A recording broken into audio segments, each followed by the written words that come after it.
Hey guys what's up, welcome back to my channel. I hope you are fit and fine.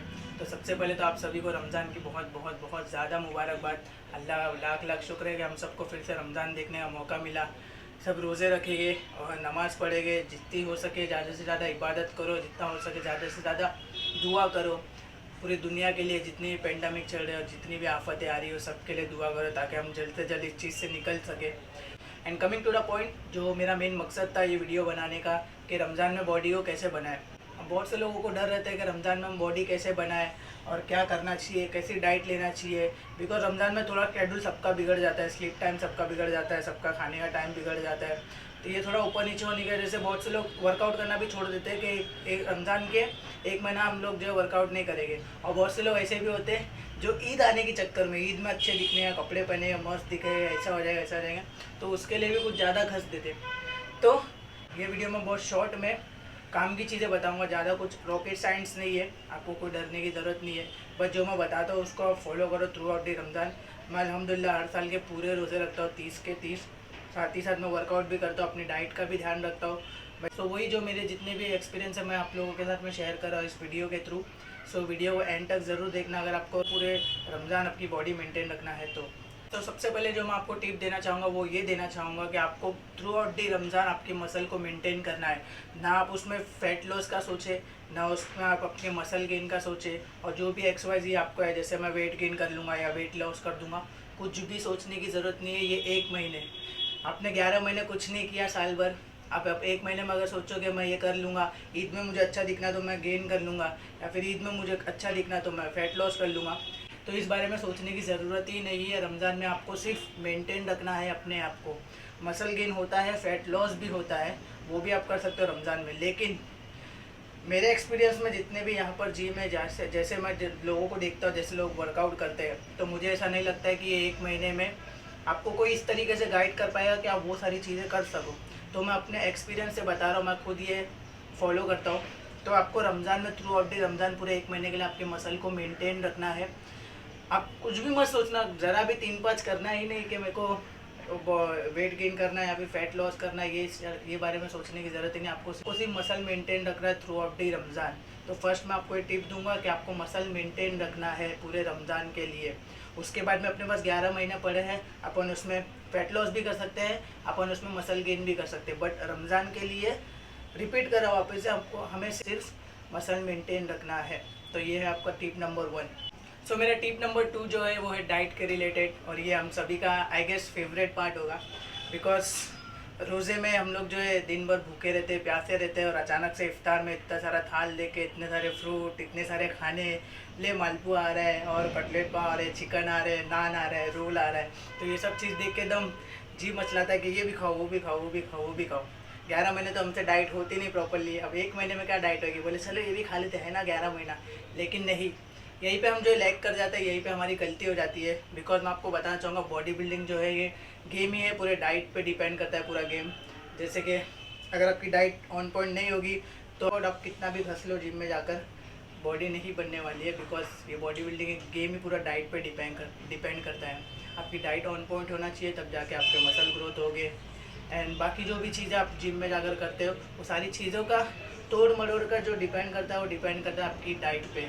तो मैं ये नहीं बोल रहा कि रमज़ान में आप कुछ भी मत खाओ। बिकॉज़ ये फेस्टिवल है, ये आपको साल में एक बार ही मिलता है खाने के लिए इतनी सारी चीज़ें एक साथ में। तो खाओ, बट लिमिट में खाओ। ऐसा नहीं है कि सब खाते रहो खाते रहो खाते रहो खाते रहो। हम लोग दिन भर भूखे थे, अब तो इतना सारा सामने देख के ये खा रहे वो खा रहे, चिकन तोड़ रहे, बोटी तोड़ रहे। ऐसा मत करो, खाओ, लिमिट में खाओ। क्योंकि हमको साथ में अपनी मसल भी मेंटेन रखना है। ऐसा नहीं कि बाद में फैट गेन करके घूम रहे हो आप, वैसा हमको नहीं करना है। हमको मसल गेन करना है तो उसके लिए हमको लिमिट में खाना भी होगा। सब चीज़ें खाओ और वर्कआउट करके उसको बंद भी करो वहाँ पे जाके। सो डाइट के रिलेटेड मैं ये बोलूँगा। बिकॉज क्या होता है ना, इसका मैं रीज़न बताता हूँ। हम जो मालपुआ खाते हैं और जो फ्राइड चिकन जो आता है हमारे घर पे, तंदूरी चिकन, वो जो हम खाते हैं, कटले जो खाते हैं, अभी सुन के मेरे को पानी आ रहा है। तो ये सारी चीज़ें हम जो खाते हैं ना, इसमें ना अननेसेसरी बहुत ज़्यादा कैलोरीज होती है, जिसकी वजह से हम जो है बहुत जल्दी फूल हो जाते हैं। अब हम फूल हो गए अननेसेसरी, हमने बहुत सारा कैलोरीज इंटेक हमारा ज़्यादा बढ़ गया, हमने बहुत सारा फूड ले लिया अंदर। तो उससे क्या होगा ना, हम हमारे जो काम की चीज़ें, जैसे हम जो प्रोटीन लेते हैं इसके अलावा जो दूसरा हेल्दी फैट्स लेते हैं या फिर कार्ब जो लोडिंग हमारा रहता है, तो वो खाने के लिए हमारे पास जगह नहीं बचती है, क्योंकि हमने अननेसेसरी बहुत सारा फैट पहले स्टोर कर लिया हमारे अंदर, इतनी सारी कैलोरीज खा लिया है, तो फिर दूसरी चीज़ खाने की हमारे पास में जगह नहीं बचती है।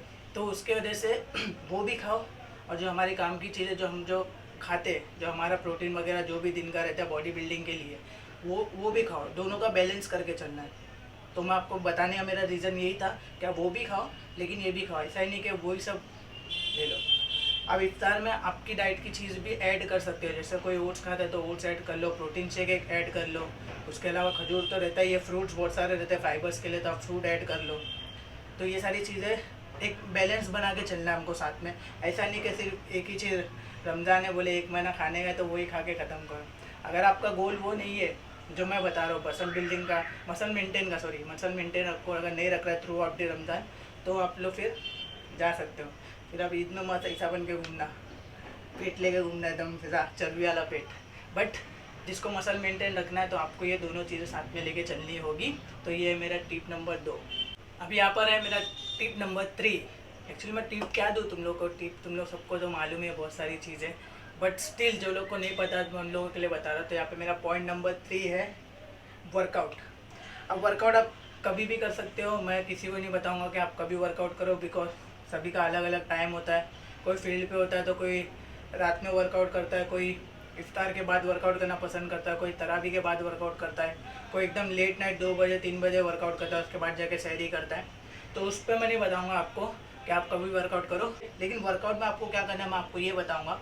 आपको ज़्यादा हैवी जाने की ज़रूरत नहीं है first of all, and second thing drop set, super set और जो भी हाई वॉल्यूम वर्कआउट, ये सारी चीज़ें करने की ज़रूरत नहीं है रमज़ान में। रमज़ान में हमारा टारगेट सिर्फ ये है, हमारे एम सिर्फ ये है कि हमको मसल मेंटेन रखना है। तो उसके लिए आपको क्या करना है, बहुत ही मॉडरेट वेट के साथ में ही ट्रेनिंग करना है पूरे रमज़ान में। और मैं आपको सजेस्ट करूँगा कि ज़्यादा घिसने की ज़रूरत नहीं है, 1-1 2-2 घंटा वर्कआउट करने की ज़रूरत नहीं है।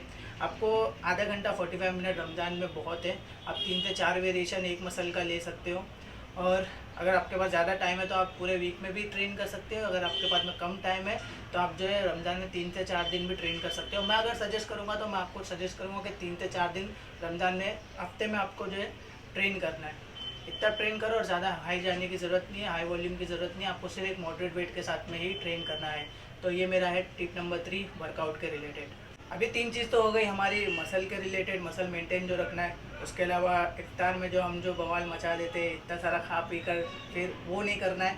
एंड थर्ड चीज़ जो मैंने बताया वर्कआउट। अब इसके अलावा एक एडिशनली चीज़ बताता हूँ, जैसे हम जो है किसी का मतलब 11 महीने जो भी अगर डेडिकेटली वर्कआउट करता है तो उसका एक मील टाइमिंग होता है कि 2-2 घंटे से मील खाना है। किसी का 6 मील दिन का होता है, किसी का 8 मील दिन का होता है। जैसे मैं अपनी बताऊँ तो मैं दिन के 6 मील खाता हूँ 2-2 घंटे के गैप से। तो रमज़ान में वो चीज़ नहीं हो पाती है, आप 6 मील दिन के नहीं खा सकते हो, बिकॉज सहरी के बाद में आपको डायरेक्टली शाम में खाना होता है। तो इतने टाइम का बीच में गैप होता है जिसमें आप ना पानी पी सकते हो ना खा सकते हो, तो उसमें आपका मील कंप्लीट नहीं हो पाता है। तो मैं आपको सजेस्ट करूँगा कि सहरी में आप जो है ऐसे फूड ले जिससे आपका जो है पेट ज़्यादा टाइम तक के भरा रहे, ज़्यादा टाइम तक के फुल रहे, जिससे आपको जल्दी भूख नहीं लगेगी। और वाटर इंटेक थोड़ा आपका ज़्यादा रखे सहरी में। जैसे आप हो गया 1 से 1.5 लीटर पानी पी लेना, और वर्कआउट ड्यूरिंग वर्कआउट जो आप 1 से 1.5 लीटर पानी पी लेना। बिकॉज कैसा होगा ना, दिन भर तो हम पानी पीते नहीं है, तो बॉडी वैसे ही हमारी डिहाइड्रेट रहती है, और गर्मी का टाइम चल रहा है तो हमारी बॉडी वैसे डिहाइड्रेट रहती है। तो उससे क्या होगा, आपको फिर बहुत है ना से क्रैम्प आने लगेंगे, वर्कआउट भी आपका प्रॉपर नहीं हो पाएगा, बिकॉज एनर्जी हमारी रमज़ान में लो रहती है। तो जिसके वजह से मैं आपको बताऊंगा कि ऐसा फूड चूज़ करें इफ्तार में भी और सहरी में भी, जिससे आप जो है ज़्यादा टाइम तक के फुल रह सको। ऐसा नहीं बोल रहा हूँ कि मैं हाई कैलोरीज खा के एकदम फुल हो जाऊँ, वो नहीं बोल रहा हूँ मैं। ऐसी चीज़ जैसे ओट्स हो गया, मैं दिन में 2 बार ओट्स खाता हूँ अभी, तो रमज़ान में मैं खाऊँगा सुबह में और सहरी में, और इफ्तार में या फिर बिफोर वर्कआउट में ओट्स लेके जाऊँगा, जिसमें मैं 60 ग्राम या 50 ग्राम ऐसा ओट्स लूँगा। तो ओट्स मुझे ज़्यादा टाइम तक के फुल रखेगा। इसके अलावा चपाती हो गई, चपाती पे आप जो पीनट बटर लगा के खा सकते हो, बनाना हो गया। तो ये सारी चीज़ें थोड़ा जल्दी डाइजेस्ट नहीं होती है आपके पेट में, आपको लंबे समय तक के फुल रखती है। तो आप ऐसे फूड चूज़ करें जो आपको ज़्यादा टाइम तक के फुल रखे, तो जिससे आपको जल्दी भूख नहीं लगे। और वाटर इनटेक आपका एकदम प्रॉपर रहना बहुत ज़रूरी है, बिकॉज रीज़न मैंने आपको बताया कि क्रैम्प वगैरह आने के प्रॉब्लम होते हैं, ये सारी चीज़ें, तो ये चीज़ों का ध्यान रखें।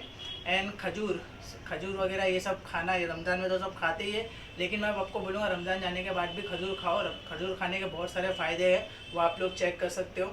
अभी मैं वो चीज़ नहीं बताऊँगा आपको, बिकॉज हमारा टॉपिक कुछ और है। तो ये सारी चीज़ें थी, बहुत शॉर्ट में मैंने समझाया कि ज़्यादा एकदम डरने की या फिर ऐसी ज़रूरत नहीं है। ये चीज़ों को फॉलो करो, थ्रू आउट द रमज़ान आप आपकी मसल को मेंटेन रख सकते हो। दैट से ज़्यादा इसमें रॉकेट साइंस लगाने की ज़रूरत नहीं है। तो ये था मेरा रमज़ान के रिलेटेड वीडियो, जिसमें मैंने आपको बताया कि आप कैसे मसल मेंटेन रख सकते हो, कैसे आपकी बॉडी को मेंटेन रख सकते हो थ्रू आउट द रमज़ान। तो अगर आपको वीडियो पसंद आया तो leave a like and comment करके ज़रूर बताना। और फिर से आप सभी को रमज़ान मुबारक, एंड चैनल को सब्सक्राइब करो। और मैं मिलता हूँ बहुत जल्दी आपसे दूसरे वीडियो में, तब तक के लिए टेक केयर और दुआ में याद रखना।